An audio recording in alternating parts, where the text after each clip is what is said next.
And somebody handed me a helmet and a riot stick and said, come on, we're going in the yard and get this thing back under control. And I can remember running down the stairs here thinking, this is really stupid. I could get killed out here, you know. You know, it was one of those feelings that somebody's getting ready to take a shot at you or something. You know, it was just a scary, scary feeling. And in fact, the inmate that started the fire in the kitchen, I could see his hand through the window. It was dark at night, but I could see his hand. It was his left hand. He had a piece of paper that was on fire, and I could see him hold it out and drop it.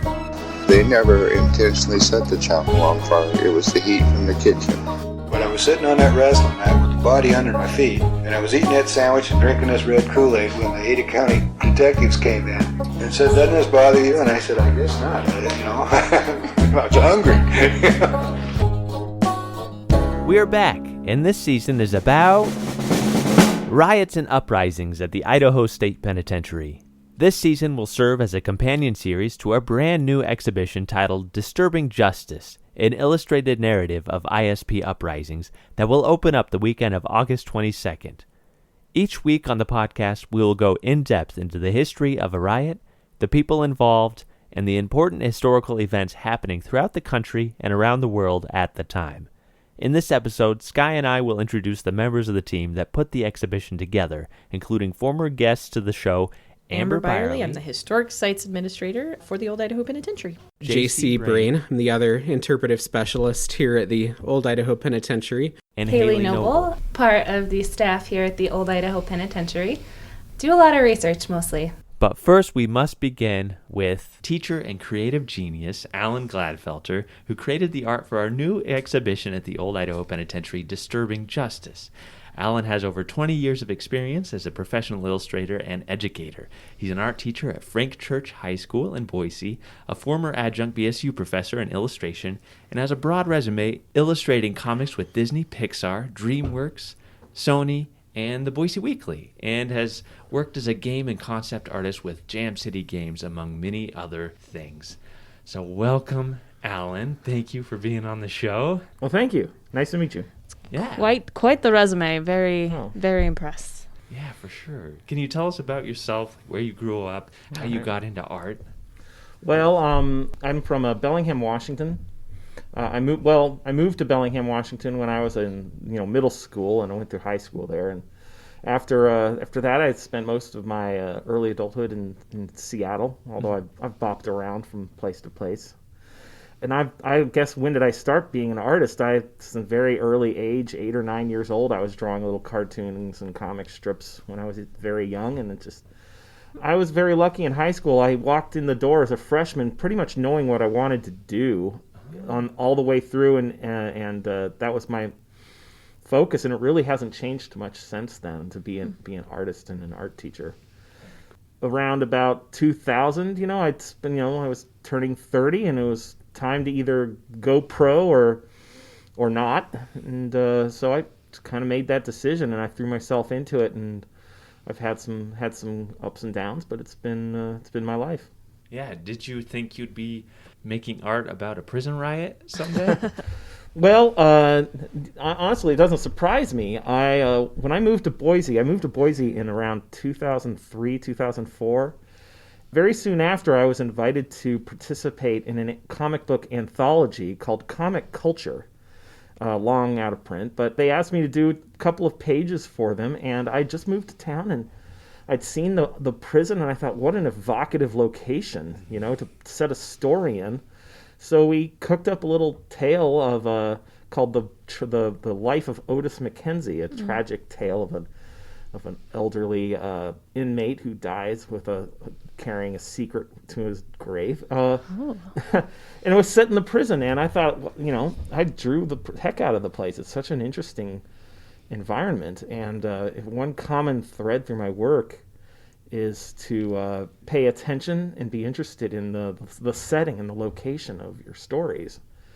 So, I did 2 pages. It was printed in Comic Culture, and 16 years later, you guys decided you wanted to do some prison comics and put a call to artists out through the city.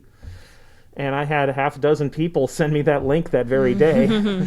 Say, you should do this. And I sent it on in, and I pretty sure that I had already drawn the prison and had paid attention to it. I think that's what put me over the top of anybody else that was applying for the work. That piece, we all went, he's already done part of the job here. Like we can already see a lot of the uniforms you had drawn, and like the prison administrators, the wardens you had drawn, the warden's office. We were like, has he already started on the project? We haven't even hired him yet. So yeah, I was happy to return to the subject. It's such an evocative location.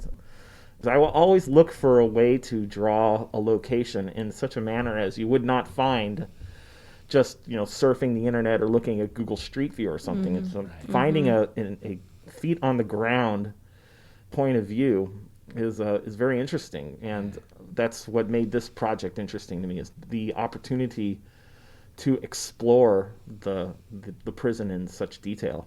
Yeah. How has this project differed from like working with Disney Pixar?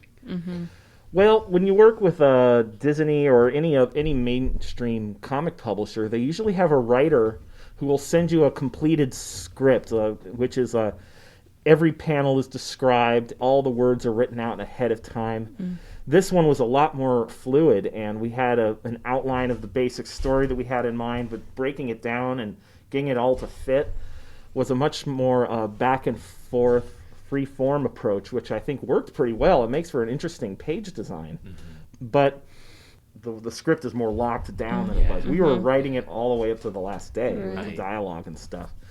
Sounds like this place. Sounds like it was podcast. A little more like you would expect. What in comic world is called the Marvel Manor, which they would which is how Marvel Comics used to do it in the 1960s.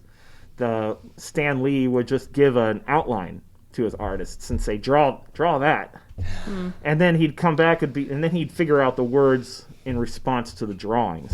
That's cool. Closer to the system that we used, and I prefer to work this way. Sure. Oh, good. Yeah, it was fine. It was an interesting way to do so.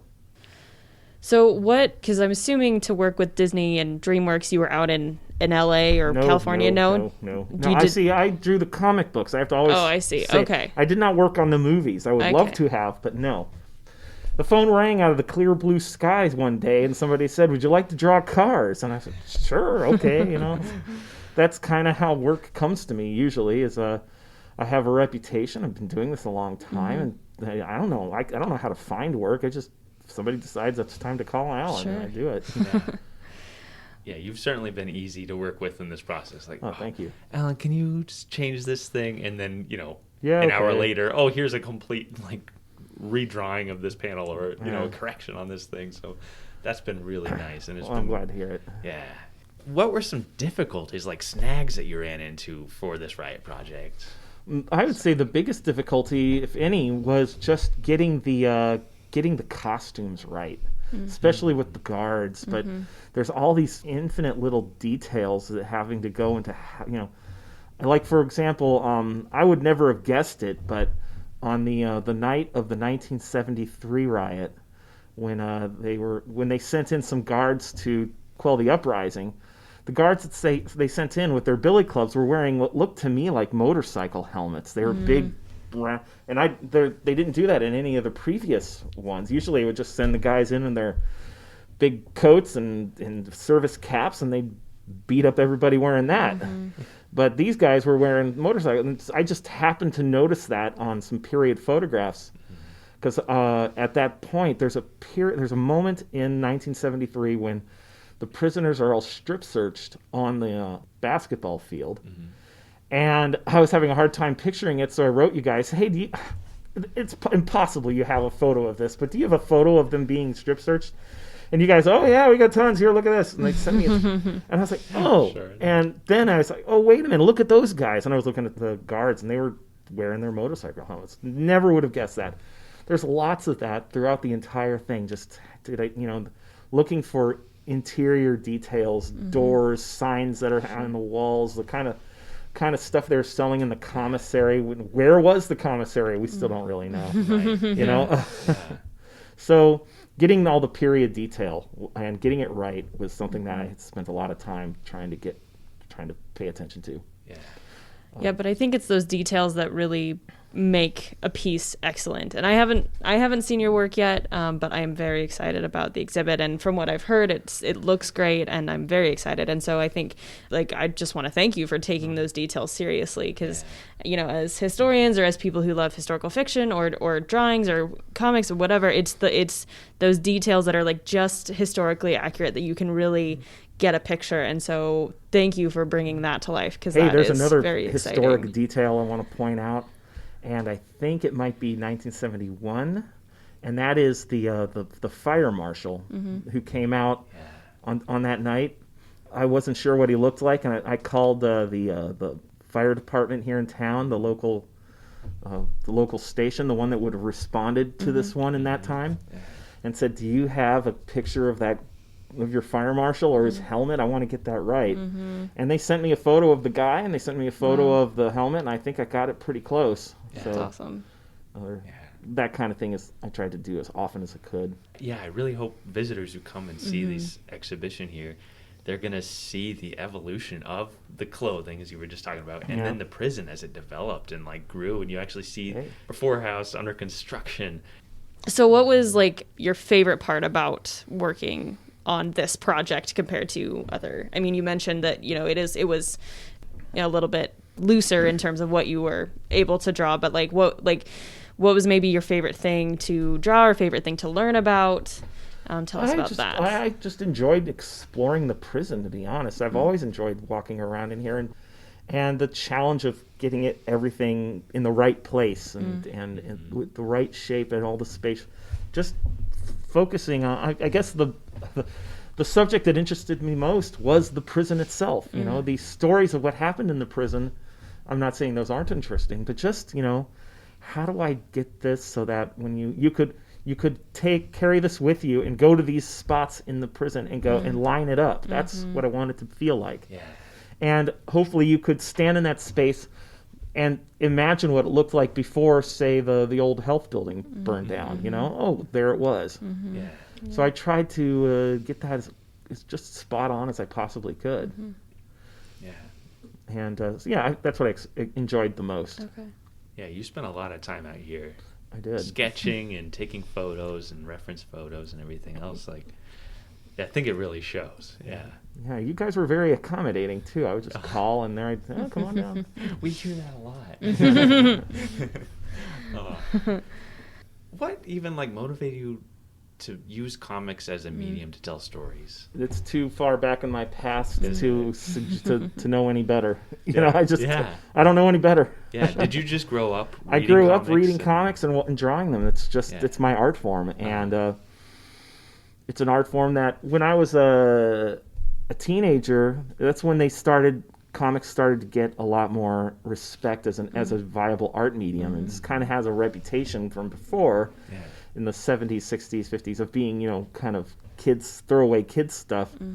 But around the 80s and 90s, it started gaining a certain amount of literary cachet, and that's only been growing throughout my lifetime. But it seemed to me like the art form that interested me most. It's an enormous challenge to be able to do it.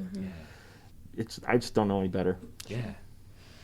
Being a teacher and teaching your kids art and what they can get out of art, what is one lesson that you kind of would take away from this project that to teach your kids about making art or creating art or viewing art?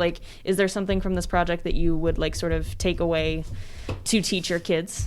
I teach comics often in my classes. It's an interdisciplinary art form that brings in the interests of the literature and creative writing field as well. So there's a synergy between drawing comics and creative writing. So in a high school that has a good AP literature writing English program, this is one where a lot of those organizational features that you would have to understand when you're doing creative writing, which, outlining, doing various drafts, getting a certain amount of meter and grammar correct, all that kind of stuff plays into it. But it also has an art expressive aspect to it too that a lot of kids respond to. Kids are very interested in comics, and whether it's Japanese manga or American superheroes or alternative stuff, it is definitely an art form that kind of ties into a lot of the interests that teenagers bring into it. It can be very expressive in that way.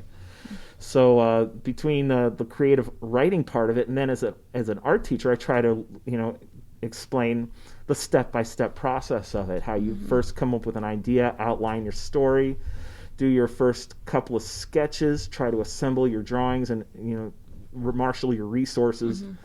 In the hopes of being able to come up with a page or two that tells the story start to finish. And then after that, I've had several students go on to create entire comic books entirely on their own. It's a lot of fun to see that. Sure. If I could teach in nothing but comics in the high school, I think it would be a valuable experience. Hear that, Boise School District?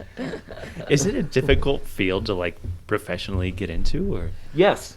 Yeah. Notoriously so. There are a lot of people that want to do this, and what I tell people is I had a hard time breaking in as long as I was trying to break in. What caused my professional career really to take off was I stopped waiting for permission. I just started drawing comics, and I drew some comics, printed them up at a printer, made a couple hundred copies. Started going to comic book conventions and getting a table, and there I'd stand there and smile and shake people's hand and sell people comics. And one day, I don't remember exactly when, but the publisher of a pretty major comic company came by, picked up my book, said thank you, and walked away. And then weeks later, the phone rings out of the clear blue sky, and they want me to draw cars. That's how it starts. Wow. If you want to do this, and really if you want to do any art form, not just comics, you want to be a musician or a painter or anything, you don't try to get the deal first. You have to actually be doing it, and doing it for quite a while before somebody will ever notice. Right. Yeah, so speaking of your professional endeavors, you work as a teacher at Frank Church, but the shutdown, that kind of put that all off for a while. What have you done during the shutdown? For one thing, by the way, I should mention, I was a substitute teacher at Frank Church. I was on an assignment teaching art at Frank Church for a year and a half. So, and when the shutdown happened, we went online, and I taught did the online stuff along with all the other teachers until the school year was at the end, and then after that, we've just been kind of cruising through summer. I was going to be a summer camp counselor, but they canceled summer camp, so oh well, it's okay.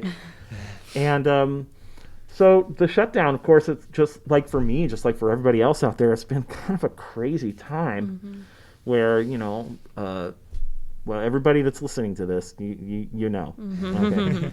But I guess an interesting synergy, what I wanted to go with this, an interesting synergy of what was going on in current events while I was drawing this, were the Black Lives Matter protests. Yeah.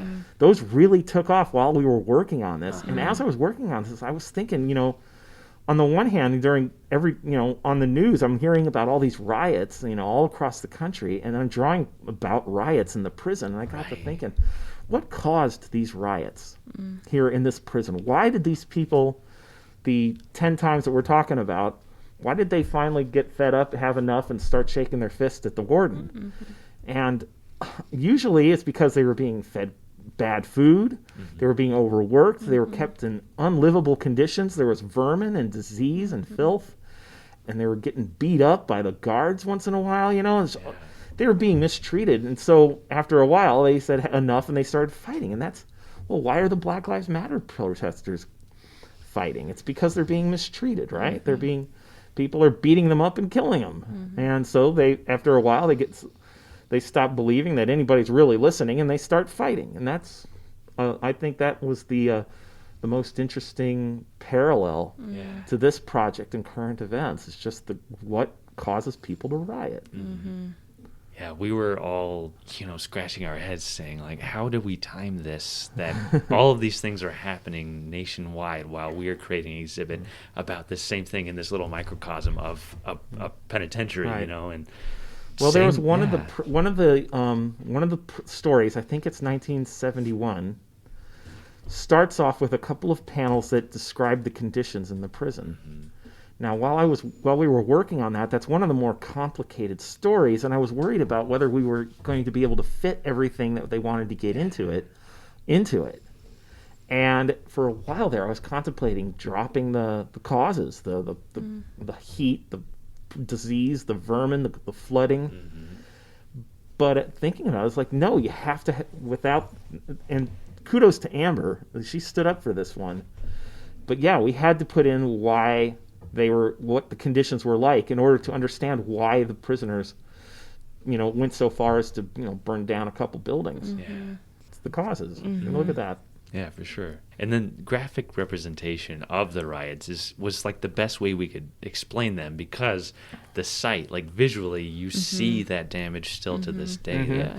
So it was, you did such a great job of really showing that. We're trying to put these events into context. Is what we're doing by telling these stories. Yeah. That's what stories are, really. Yeah. Is putting into context the events that are more memorable. Absolutely. As tour guides, I've always found it difficult to explain the riots to people. So how you did it on 2 pages for both 71 and 73, 52, like those riots were so complex. And some of them were kind of funny. Yeah. My personal favorite is 1966. Oh yeah. And the reason is because it was a sit-in. I mean, it was the 60s, right? And that's what they do is they instead of rioting, they had a sit-in. Nice. I love the 60s. Yeah. I think that was also the one where it was about the counterfeit coins. Exactly, yeah. And I've always been interested in forgery and fakery and counterfeiting and stuff like that. It's an interesting art form in itself and anything that just tickles me. It's so clever and so skillful. Imagine trying to make an accurate die in prison. Somebody walked in here with some real skill, which they could have used to do something, not criminal on the outside. And by the way, Boise, look around in your attics and basements and stuff. Somebody out there has those dies. Yeah, and it's funny with that one because it was like the higher denomination, the dollar die. That one was great. That probably was in circulation. Those fake counterfeit coins were in circulation for so long, and then some punk decides, "Oh, I'm gonna make a die too," for like 10 cents, 5 cents, and those are the ones that are found first. Oh well, ruin it for everybody. Here's a funny. And how'd you like to be in on the telephone call from the prison to the company that made those coins? Those coins were advertised to the prison as being uncounterfeitable, right? And how long did they have those coins? I can't imagine it was very long. No. And so eventually, Warden May, I think it was, calls up and says, "What's the deal here, buddy?" And that's. I guess that company lost its contract. So. Yeah. If you have time on your hands, nothing else to lose. Nothing and to lose. Is too expensive. They had good stuff in that commissary too. I was looking around at those pictures. Yeah. I know recently at iDoc they have kind of these like little iPad things, the MP3 things, and they figured out a way to somehow they would put items like in their cart. And then they would erase it, but they would still get the item free. So it was kind of a digital counterfeiting that they were doing. They figured out this little loophole. So it's a smart people, Yeah, they've got nothing better to do. Sit around, and figure it out. Right? Yeah, and that 2018 that happened, and it was 1966. So I'm wondering if you could tell us a little bit about sort of the process that you went through in starting the project, getting the assignment to where it is now. What was the process of how you went about that? Well, we first I got the call, said you're going to do it. Okay, great. And then I came in for a meeting. And we just talked about the scope of what was going to go on and what we needed to do. 10 pages, 7 stories. Yeah, 7 stories, 10 pages. And then you guys sent me, we kind of knew about what it was, and then you guys sent me packets of reading material. A lot of reading material. Packets is an accurate A couple of those things are like 70 pages long. Yeah. It's like, wow. And it's just, oh my God, I read everything. I did. And sometimes I read it and go, okay, half of this stuff we're not even going to bother with. It's just and a lot of it was redundant. But a lot of it was, like the handwritten journals written by prison guards at the time. It's kind of interesting. And news clippings and archival photos and just interviews with people. And, you read through it. There's a lot of reading to do. And from there we had to kind of work out what the pictures are necessary or tell the story. What are the main through lines of the story? Where is this happening? What are the key moments? This is a kind of cartooning there's again, I'm going to get a little technical on the cartooning. When you're so there's a kind of cartooning that's moment to moment, and that's the call and response kind of cartooning that you would see in your normal newspaper and that kind of thing. Somebody says something else, somebody replies, back and forth. That's moment to moment. And we really couldn't do that kind of thing here. Their story is too long, too broad. And so we had to go from scene to scene kind of sequences where you have a representative scene and a couple of words, and then the captions kind of fill in the blanks, and then you move to the next one. And so the intervals between the drawings are a bit further out than this call and response kind of cartooning. And most of my cartoons and comic work really is moment to moment, where you're illustrating conversations. Yeah. And so doing something with the transitions so broad was a kind of like it. It's an interesting way to approach it. But of course, it makes for drawings that have to be pulled out a bit more. Your point of view has to be pulled out a bit further than you would have in a moment, where you can moment to moment you can get right in on the people, like on their faces. But when you're doing something where there's something diagrammatic about what you're drawing, you have to show where it's happening, what's surrounding them, and what their relationships are, spatial relationships, where one person is standing in comparison to another, and where the buildings are in comparison to where the people are. You have to take a step back in your point of view, and to get across all of that information. We managed to do it though. So. What was the question again? Just like what was the process? So you got the archives and everything, and figured out what the drawings would need to be, and figured out what the sequences would need to be, and I do a little thumbnail, and I know they're standing here. I know I got a building there and a building there and something over there, but where is it exactly precisely? That's when I'm like, okay, I need to go into the prison. I brought in my thumbnails and sketches, and then I went to the locations that I was looking at and go, okay, here, click, click, click. And used a lot of photo reference to make sure that I was getting the point of view accurate from where I figured the people were standing. A certain amount of creativity goes into figuring out exactly where everybody's standing, where your points of view are. Once you've collected all your reference together, I know what they're wearing, what they look like, and where they are in the prison. Then it's a matter of sitting down and just drawing it. There's really no getting around that. You just pull out a piece of paper and a pencil and start drawing. Right. And once the drawings are in black and white, pen and ink finished, I showed it to you guys, and we had to work out what the dialogue would be then, because we did the dialogue after the pictures. So we sat down, we looked at each one and kind of, okay, here we need this, here we need that. It's kind of workmanlike. It's not... you think about the dialogue in terms of what's needed to get across the information. And that's the purpose that the dialogue serves. And you try to put the dialogue into kind of period patois, so it's, but at the end of the day, it's serving a purpose of getting across what's going on, telling part more of the story. Once we figured out what the dialogue was, I started working on the coloring, and the coloring took almost as long as the drawing, to be honest. It was very elaborate coloring, really. But it looks good, so I hope it stands up. These things are going to be printed big, by the way. I think they're like 24 inches by 32 inches. And that's a darn nice sized piece of comic book page. So which means people are going to be looking at it from pretty close up. You don't usually shrink things down. I'm hoping that the stuff holds up at that size. Yeah. I think so. So. I've looked at each panel so closely and intricately just to see if there's anything, before we send it to the printer, Yeah. You put so much work into it, and it's clear. And you really kind of became one with the prison. I would do it again. I'd love to draw more. I think there's a lot more stuff, doing. Absolutely. I could pitch a bunch of ideas that you guys watch out. Right. Yeah. We were thinking, whole Ghost Story prison series. Comics, Yeah. So. Oh my gosh. All right. Good. All right. Coming next year, everybody. There you go. Alan will be creating new comics for us.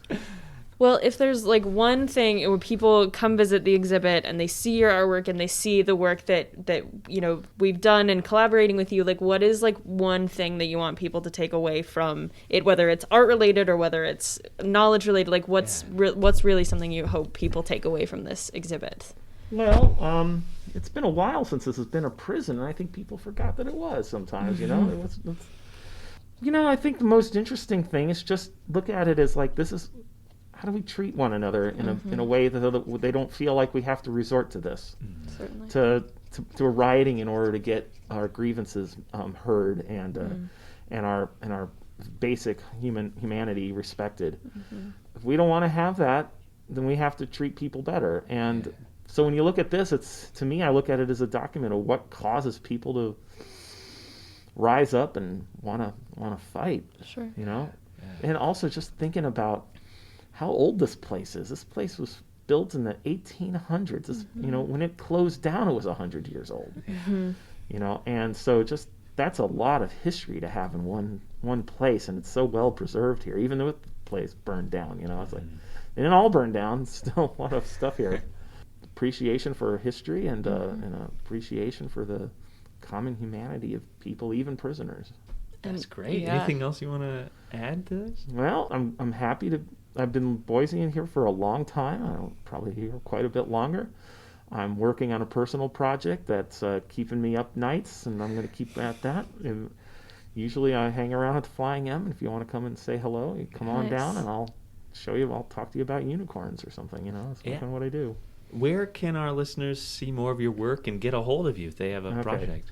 Well, you can go to my portfolio website is www.alangladfelter.com. That's my portfolio. There is a contact me button on that page, so you just click that and I'll hear from you that way.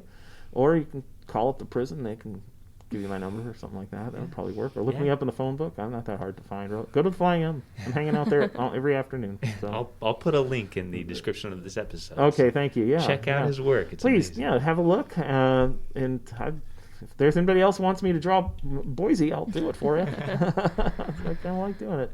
I'm excited for everyone to see the exhibit. I think it's going to be a great addition to all the recent exhibits that we've opened up, and what we're really trying to do is bring humanity to the prison, like Alan was saying, is understanding that yes, it was a prison, but there were people here. They weren't just inmates who didn't deserve sympathy, and I think Alan does a great job of bringing that to life and helping us visualize it a lot more, even more so than the Faces exhibit, and obviously more so than an audio podcast. So come visit. I think it's going to be really great, and thank you so much for participating in the project and for being here with us today.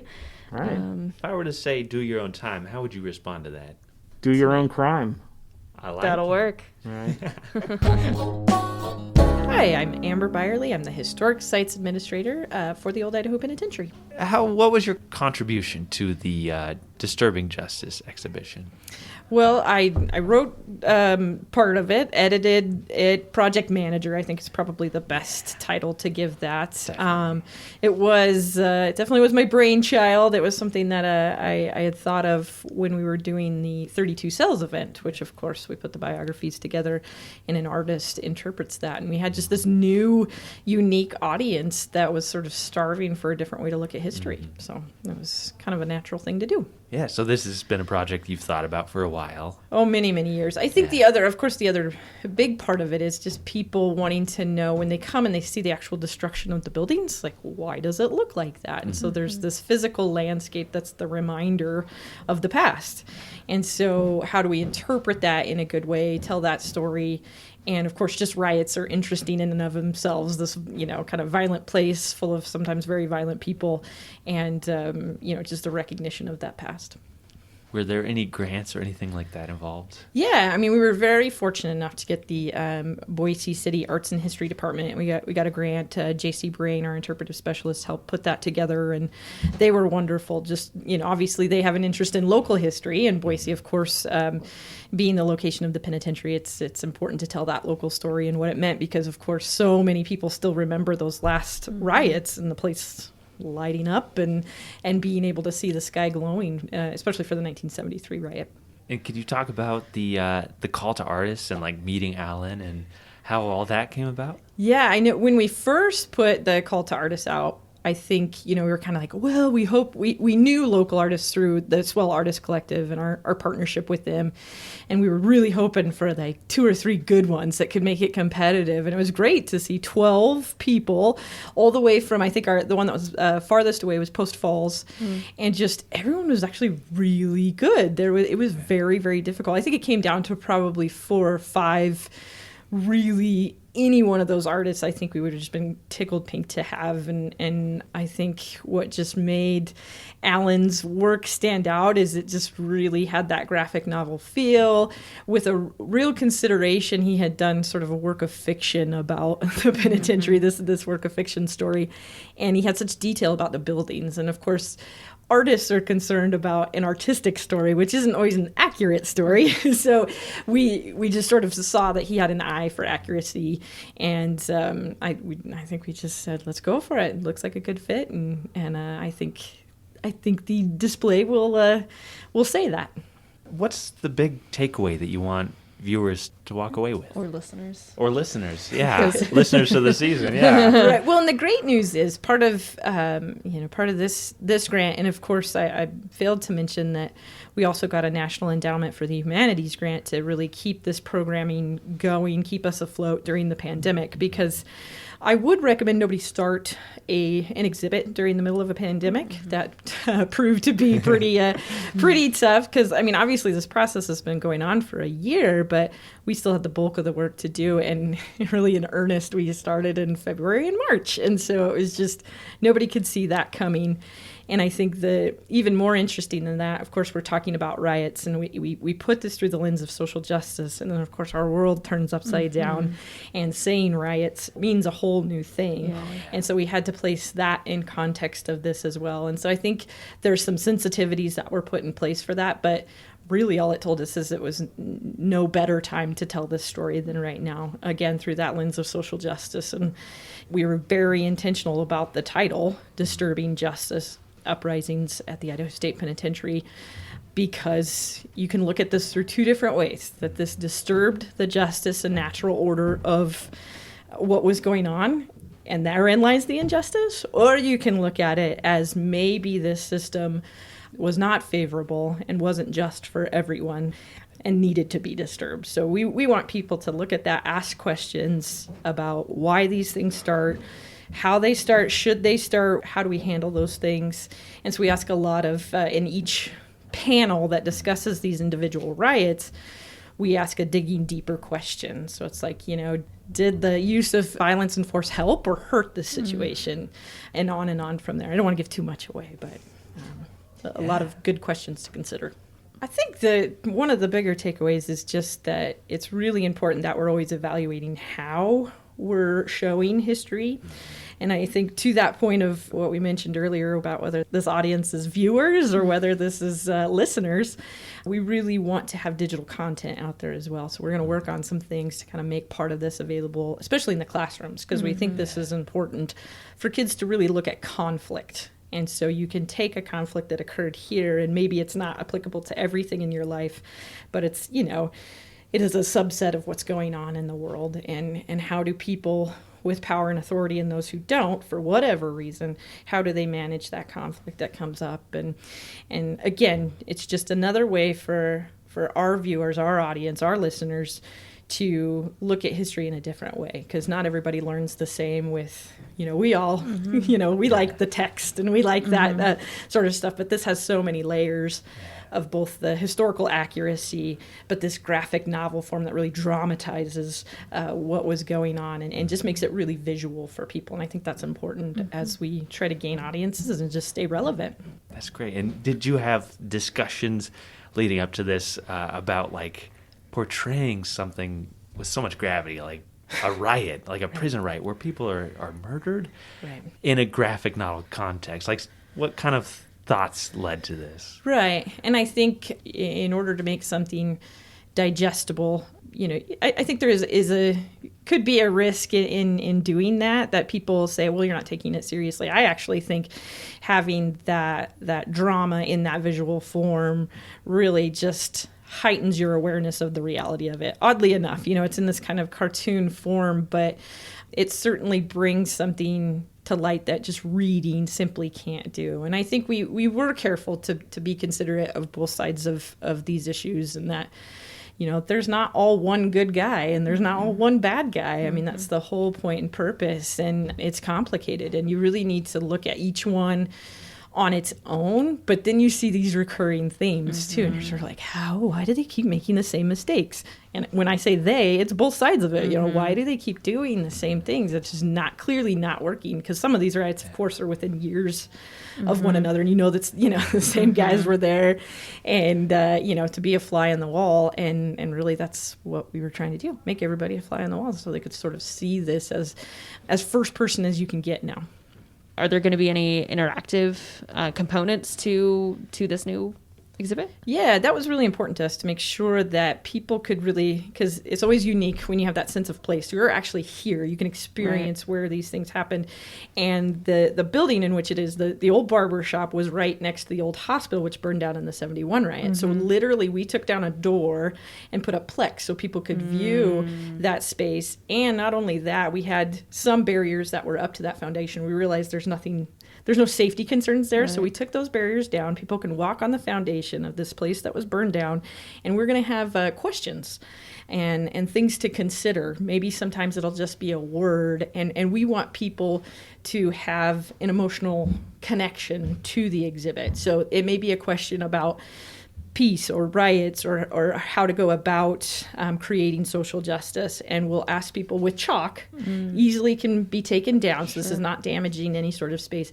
In chalk, people can draw pictures, they can write. We will curate a little bit just to, you know, make sure that people are putting appropriate things on there, but really for the most part we want people's feelings and reactions to come out of that, and that was really important to do that. So we'll have that component, and it's great that people will be able to see that in the exhibit, as well as go outside and contribute to it after viewing it.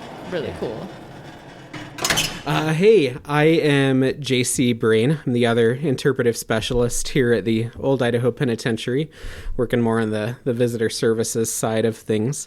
We are so excited for this exhibit to come to fruition this summer, and for guests to be able to hop into the pages of a graphic novel to understand the stories of the uprisings and major riots that occurred at the Idaho State Penitentiary.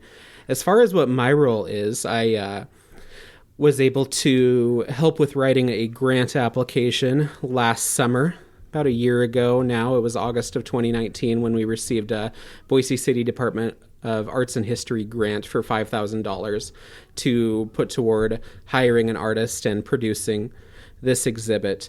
And so that's been about a year cycle now since we're just kind of looking at that grant again. And since we received that, we've been able to step by step put this exhibit together. And now we're looking at spending even more money by introducing this exhibit to the Old Idaho Penitentiary souvenir confinement store through prints of some of this original local graphic novel artwork, and in the form of apparel, bookmarks, journals, whatever else we decide to release this artwork on for people to take home with them. Yeah. Yeah, what other events do we have coming up just in the next couple months? So the weekend of the 21st and 22nd of August, we're opening the Disturbing Justice exhibit to the public. And then on Friday, August 28th, we're holding a Captivating Conversations event, which is part of the Old Idaho Penitentiary's lecture series, where some of the folks involved in the exhibit, present company included, will be there to discuss the process for the exhibit, the reason behind its development, the decision to produce it in a graphic novel form, and how it's relevant to the social justice issues that the country is learning from today. And then in September, we are hosting our very first 13 Stories film competition here at the site. It's a partnership with I-48, the local 48-hour film competition here in Boise. And they're great partners. Josie and Andrew have been amazing with locating some of these great local filmmakers. And it's not a 48-hour competition, but we have given each of these teams a story in which a true Idaho State Penitentiary prisoner story, escapes, prisoner life stories, sports stories, whatever it is. And these groups are producing a short film based on that story. creative leeway, just some grounding in reality. And then those films will be hosted on our YouTube page, the Old Idaho Penitentiary's YouTube page eventually. We're going to screen those very first before anyone else sees them at a public event in September 10th through 12th. Then after that, we're moving into October. We're looking at some brand new October events, including paranormal investigations, night tours, and some Halloween spookiness. Yeah. All right, everybody. So keep checking on our social media pages, our website, history.idaho.gov, to learn more information about all of these as they come about. And we'll talk about them as we release these episodes this season. Mm-hmm. Can you tell us a little bit more about the National Endowment for the Humanities grant that we received? Yes, the Idaho State Historical Society applied for a National Endowment for the Humanities grant, an NEH CARES grant, and received $141,000 for the agency in order to support humanities positions at the Old Idaho Penitentiary. That is actually in conjunction with the riot exhibit, with this Disturbing Justice exhibit, and will support our work as we bring this exhibit to you through the Behind Gray Walls podcast, through some videos that we'll post on our social media pages and our YouTube account, courtesy of Mr. Anthony, and through educational resources that'll be available to school groups and those teachers who wish to incorporate some of this social justice material in their work in the coming months. And so we will be rolling that out. The best place to look for that stuff is going to be through the Old Idaho Penitentiary's Facebook and Instagram accounts, and also through the Idaho State Historical Society website, history.idaho.gov. Is there anything you want to say about like what you want visitors to take away from this exhibition? I have been really excited for this exhibit since its conception because of the unique nature of the artwork and how it's going to be presented to the public in this sort of narrative form.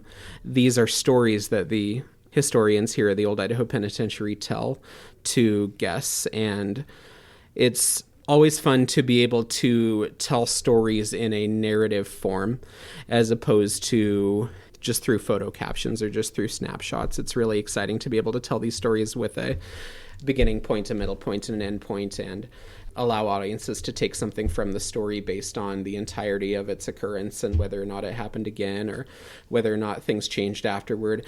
And so through a graphic novel, through a comic form, you're able to paint a really great picture of the effects of these stories. And thankfully, we're also going to be able to take from this exhibit some good information on how Idaho Corrections has evolved and the issues that, you know, those who work in corrections face, those who are in correctional institutions as prisoners face today, and, you know, the different things that they're looking for and that they've always been either fighting for or fighting against, and getting to understand how long we've either been working toward those things or whether or not we've made any headway. I think it's going to be such a fantastic experience for guests. And you will continue to hear JC and everybody on our staff's voices throughout this season as they are going to be forced on as my extra sound design. So